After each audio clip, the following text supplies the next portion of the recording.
It was a bright and cheerful morning, the kind that made everything look fresh and full of possibilities.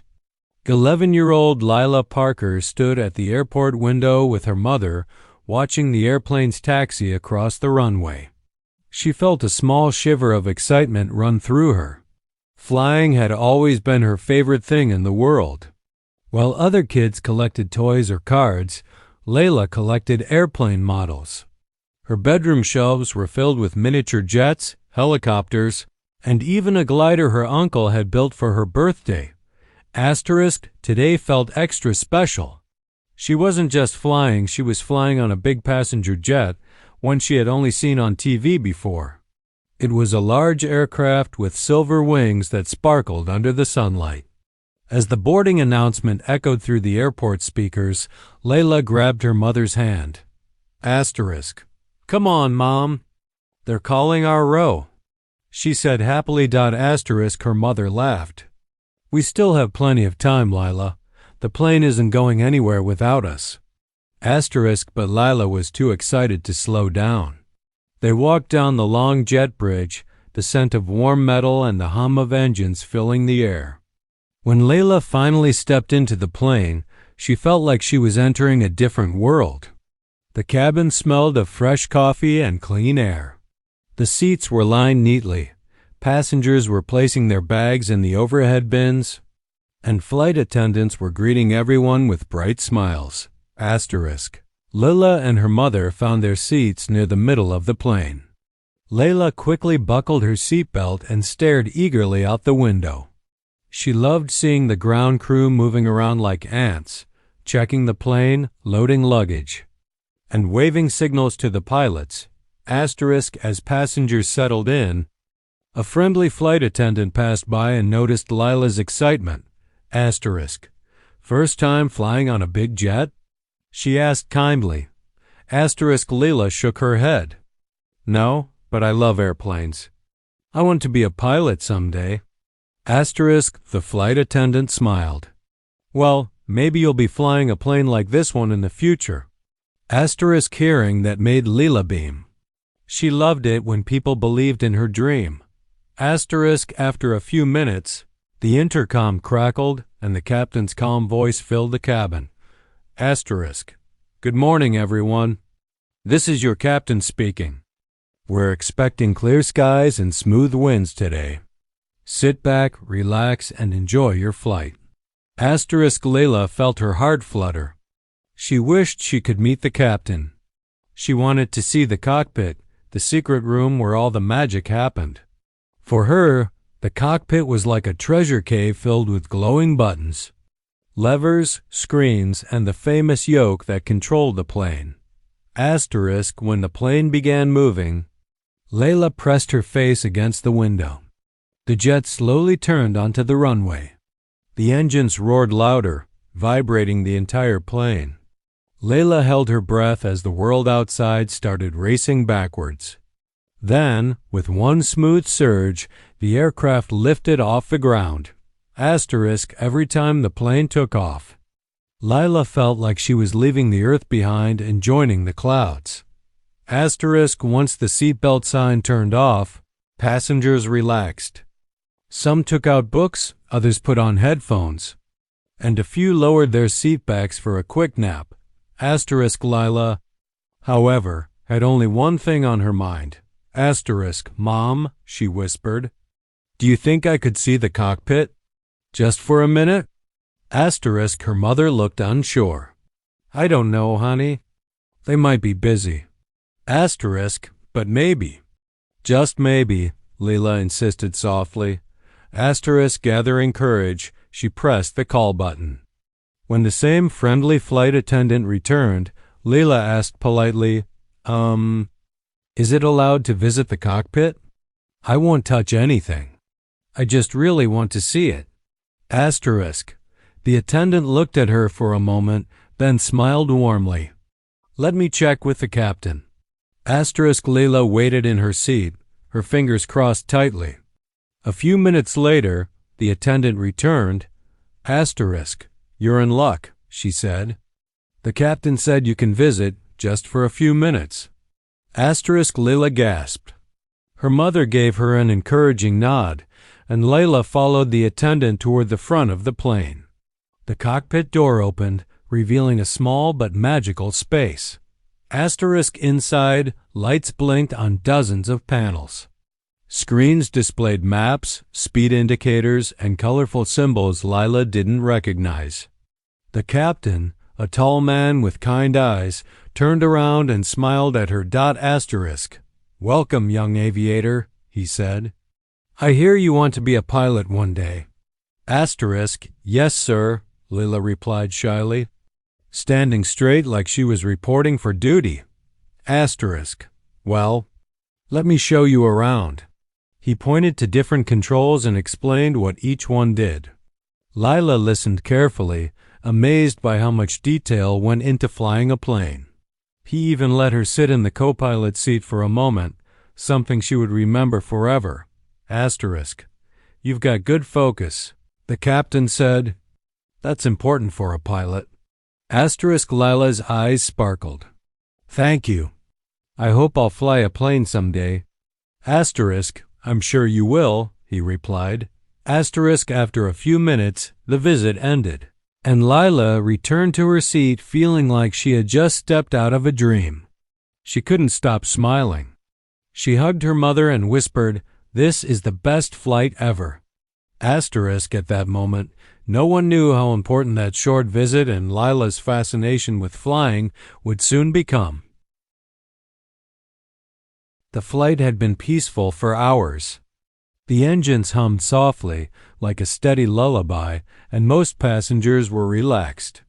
Some were watching movies, some were chatting quietly, and some had drifted off to sleep. Even Lilah, who was still thinking about the magical cockpit visit, had finally settled back into her seat and opened her adventure book. Outside. The sky was clear, painted in soft blue with streaks of white clouds drifting lazily. The plane glided smoothly through the air. Then, without warning, the aircraft gave a sudden jolt sharp enough that Lilah's book slipped from her hands and fell to the floor. Several passengers gasped. Someone cried out in surprise. A tray of drinks rattled loudly, and a few plastic cups toppled over. Lilah sat up straight, her heart skipping a beat. What was that? Her mother looked alert too. Turbulence, maybe, she said. Though her voice didn't sound confident. Another tremor shook the plane, stronger this time. The overhead bins rattled. A baby started crying somewhere behind them. Before anyone could fully understand what was happening, the cockpit door burst open. A flight attendant stepped out, her face pale, eyes wide with fear. We need medical help. She shouted. The captain is unconscious. Gasps filled the cabin like a wave. A few passengers jumped to their feet. One man stumbled forward and said, "I'm a doctor, let me through," and hurried toward the cockpit. Lilah froze. Her stomach felt tight, like someone had gripped it with cold fingers. The captain, the kind man who had shown her the controls, was unconscious? She looked toward the front anxiously, trying to peek through the small gap in the doorway. Inside, she could see blurry movement. The doctor kneeling beside the captain. A flight attendant supporting his shoulders. Another grabbing a first aid kit. The passengers whispered nervously. What happened to him? Is he sick? Who's flying the plane now? Are we in danger? The co-pilot's voice suddenly came over the intercom, shaky but trying to sound steady. Ladies and gentlemen, we are experiencing a medical emergency. Please remain calm and stay in your seats. But right after he finished speaking, the plane dipped slightly to the left. A few people screamed. Lilah clutched her armrest tightly. Something was definitely wrong. The same flight attendant who had shouted earlier rushed back out, panic in her eyes. The co-pilot, he's feeling faint too, she told the other attendants. He said he might not be able to continue. Asterisk more gasps. Someone whispered, "Oh no, oh no." Asterisk Lilah felt her pulse quicken. She remembered the co-pilot looking healthy and strong when she visited the cockpit. What could have happened to him so quickly?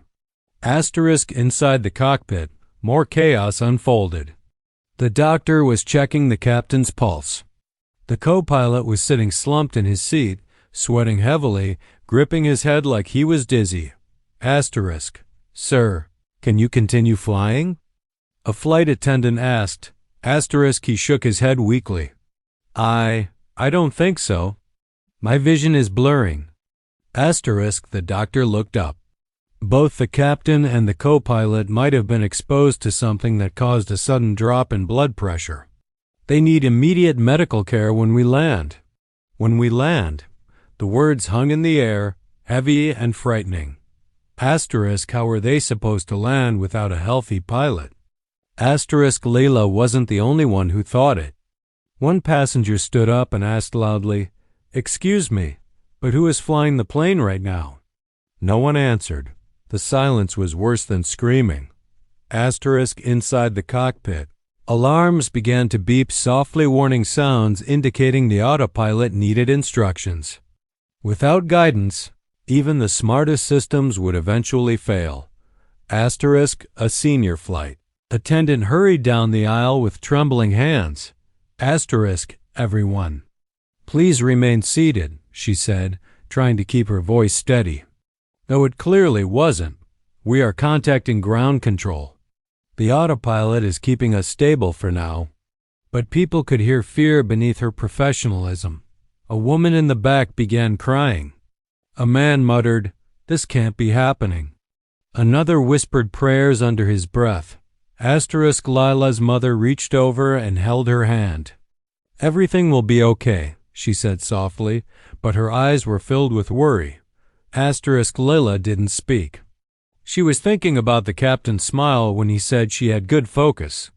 She was thinking about all the buttons he had showed her. She remembered how he explained the navigation screen, the throttle, the autopilot switch. Her mind replayed every second of that visit. Meanwhile, inside the cockpit, the situation grew more urgent. Asterisk the co-pilot leaned back, barely conscious. A flight attendant gently shook him. "Sir, can you hear me? We need you." Asterisk he managed to whisper, "Call ground control, tell them. We have no pilot fit to fly." Asterisk the doctor looked grim. "He needs oxygen now." A flight attendant grabbed an oxygen mask and helped the co-pilot put it on. But even with oxygen, he didn't seem to be improving enough to take control of the aircraft. Asterisk. The plane wasn't falling, but it wasn't flying in the steady, confident way it had before. It drifted slightly left and right, as if unsure of its path. The passengers could feel it, and their fear grew. Asterisk Lilah's heartbeat thudded loudly in her ears. A giant aircraft, 150 lives, no healthy pilot. The cabin crew huddled near the front, whispering urgently. Asterisk, what do we do? Asterisk, there must be anyone with flying experience. Asterisk, but what if there isn't? Lilah stared forward, her throat dry. She didn't know how, but she felt something deep inside her, a pull, a calling, a spark of responsibility. She had been inside that cockpit. She had seen the controls. Asterisk, she had listened carefully. A voice inside her whispered, "Maybe you can help." The plane shook again, lightly but ominously, as if reminding everyone that time was running out. The cabin was filled with fear, whispering voices, and the soft beeping of the plane's warning systems. Lilah felt her heart pounding rapidly, her palms damp and cold. She kept glancing toward the cockpit, where the co-pilot was now slumped in his chair, barely conscious. The doctor was busy trying to help the captain, who remained unresponsive. The flight attendants exchanged worried looks, speaking quietly but urgently. Asterisk, We need someone. Anyone who can help guide the plane. One of them said. But who? Another replied helplessly. We can't expect a passenger to know how to fly a jet. Lilah swallowed hard. Her body felt small in her seat, but her mind kept replaying the captain's voice, the buttons he pointed to, the calm way he had explained everything. Autopilot, navigation screen, throttle, yoke. She remembered it all with surprising clarity. She felt something inside her, fear mixed with a strange kind of bravery rising slowly. She stood up from her seat before she could change her mind. Her mother grabbed her arm. Lilah, wait, Mom, she whispered. I think I can help. Her mother looked stunned. Sweetheart, this is different. This is a huge plane. But there's no one else, Lilah said softly. Tears stood in her eyes, but her voice didn't shake. No one else knows anything about the controls. I saw everything. I listened. The captain explained it. Before her mother could answer, a flight attendant rushed past. Looking for anyone who might know something about aviation. Lilah took a deep breath and stepped into the aisle. I know a little bit about flying, she said, her voice quiet but steady. The flight attendant stared at her, shocked. Honey, this isn't a game. This is a real emergency. I know, Lilah replied. Just let me try. I visited the cockpit before. I saw everything the captain showed me. Another attendant joined them. We can't put a child in the cockpit. But the situation was growing worse by the second. The autopilot was holding the plane, but only barely. The warning screens blinked messages that the co-pilot should have been handling. The doctor called out that both pilots were in no condition to help. The senior flight attendant closed her eyes for a moment, her face tight with fear and exhaustion. Then she looked at Lilah, really looked at her. Not at her size or her age, but at the quiet determination in her eyes. What exactly did the captain show you? She asked. Lilah explained quickly how the yoke controlled the plane's direction, how the autopilot could be adjusted, how to read the main screen, how to slowly lower the flaps, how to watch the altitude. The attendants exchanged looks. They were trapped between two impossible choices. Finally, the senior attendant nodded once, slowly. Okay, we're going to the cockpit. Lilah's mother held her face with trembling hands. Baby, are you really sure? Lilah hugged her tightly. I have to try, Mom. And with that, the attendants led her forward. The cockpit felt different from before. Last time it had been magical. Now it felt cold, serious, and filled with responsibility. The co-pilot's monitors were blinking with alerts. The captain was lying on the floor with the doctor beside him. The oxygen masks hissed softly. Lilah's legs trembled as she stepped inside, but she didn't back away. Okay, sweetheart, the senior attendant said gently. Sit here. She pointed to the co-pilot's seat. Lilah nodded. She slid into the seat, her hand shaking slightly as she touched the armrests. The seat felt enormous, too big for an 11-year-old. But she lifted her chin and tried to sit the way she remembered this captain sitting, focused and confident. A flight attendant handed her the headset. Air traffic control is on the line. They know what's happening. They'll guide you. Lilah put on the headset. Her heart raced. Soft crackling filled her ears, then a calm voice spoke. Hello? This is Tower Control. We understand we have a young passenger in the cockpit. Sweetheart, can you hear us? Yes, Lilah whispered. I'm here. Good, you're doing great. I want you to take a deep breath. Lilah inhaled shakily. Now look at the screen in front of you. Tell me your altitude. She read the numbers, her voice steadier now. Perfect. The autopilot is holding us, but we need your help for landing. Do you feel ready? She hesitated for only a second. Yes. Asterisk. Okay, Lilah. First, keep your hands on the yoke lightly, just like the captain showed you. Asterisk. She placed her hands carefully. The yoke felt heavy and important. Asterisk. Good. Now we're going to begin descent. Gently turn the knob on the autopilot panel to lower the altitude. Asterisk. Lilah reached forward. Her fingers hovered, then found the knob. She turned it slowly. The plane responded with a soft drop.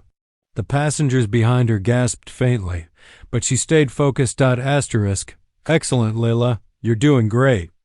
Keep breathing. Step by step, the controller guided her. Okay, check your speed. Steady, she answered. Now extend the flaps halfway. She did it. The plane calmed, lowering smoothly through the clouds. Wheels down, the voice said. Lilah pulled the lever. The landing gear unfolded with a loud mechanical thump. Asterisk. Her heart hammered. But she didn't stop. Asterisk. Through the windshield, the runway appeared far ahead along. Straight line of safety. Asterisk. You're lined up beautifully, the controller said. Just keep her steady. Asterisk. Lilah held the yoke with both hands, her arms tight but steady. The plane followed her guidance, descending toward the runway, trusting her. Asterisk. Her hands were shaking. Her breath came in short bursts. But she didn't let go. She couldn't. 150 lives were depending on her.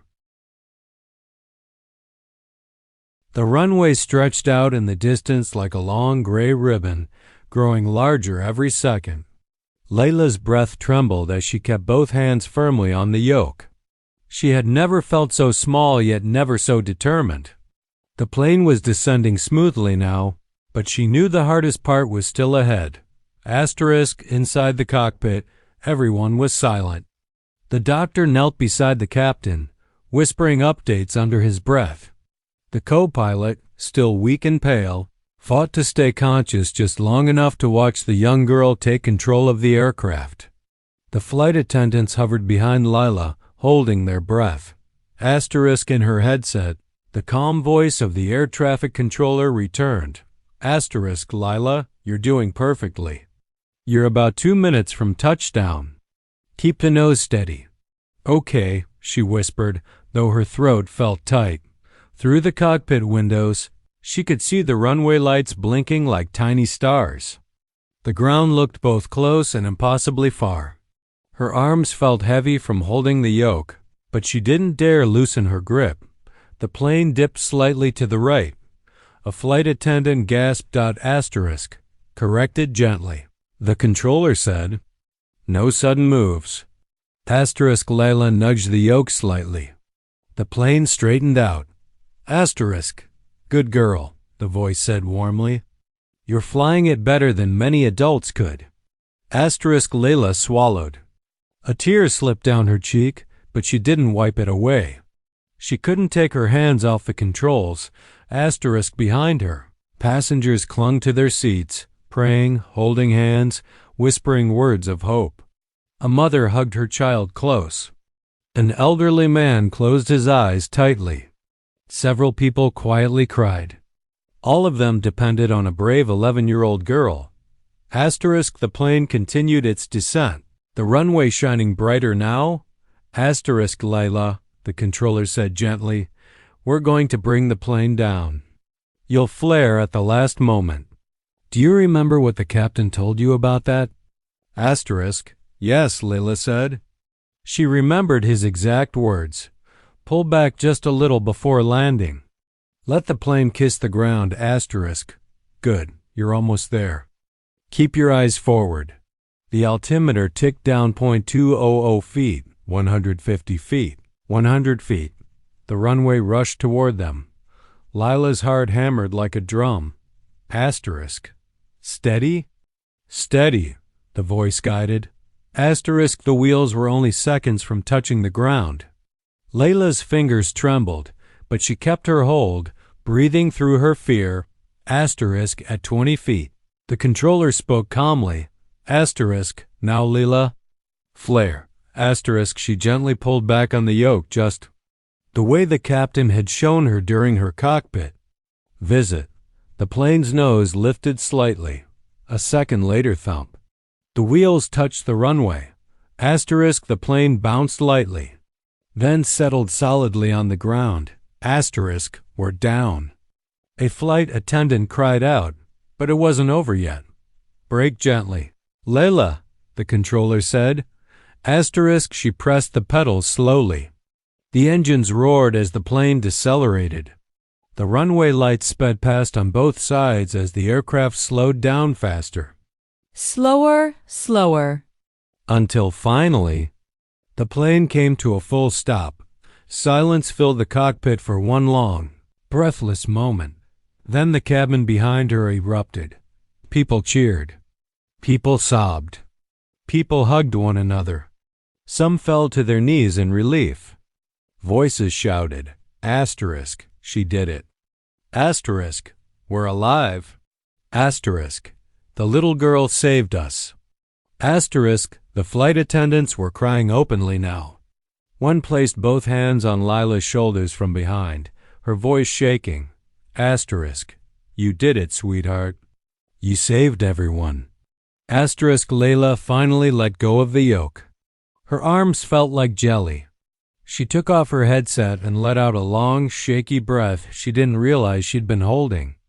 She turned slightly and saw the doctor smiling at her through tears. Asterisk, you were our miracle today, he said softly. Asterisk, her mother rushed into the cockpit moments later, tears streaming down her face.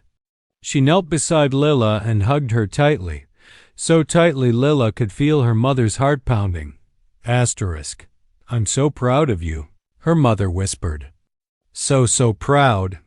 Asterisk, soon, firefighters, paramedics, and airport staff boarded the plane. They carried the captain and co-pilot out on stretchers, ensuring both men received immediate care. But every single person, every doctor, every attendant, every passenger paused for a moment to look at Lilah. Asterisk, some whispered thank you, some whispered blessings, some simply stared in awe at the brave young girl who had done what many adults could not. Asterisk, when she stepped out of the aircraft, cameras flashed. News reporters rushed forward. Airport officials welcomed her with soft applause, careful not to overwhelm her. An officer gently placed a blanket around her shoulders. Asterisk, a reporter asked, How did you do it? Weren't you scared? Lilah looked at the ground, her voice small but honest. I was scared, she admitted. Really scared. But I remembered what the captain taught me, and I didn't want anyone to get hurt. Asterisk, her words were simple, but they moved everyone around her. Asterisk, within hours, the world learned about the 11-year-old hero who landed a passenger jet and saved 150 lives. Headlines praised her bravery. Aviation experts called it a miracle. Pilots across the globe admired her calmness.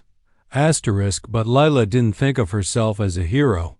Asterisk, she was just a girl who loved airplanes, a girl who believed she could help, a girl who listened, remembered, and stayed brave at the moment when it mattered most. Asterisk, because sometimes heroes are not the strongest, oldest, or biggest. Asterisk, sometimes heroes are simply the ones who try. Finally, the operation has been completed and the mission is successful. This is another kindness story for our viewers. Please continue to support us. Don't forget to like, subscribe, and share our channel. We'll see you in the next story with another act of kindness. Until then, stay happy and spread happiness. Stay kind. Goodbye.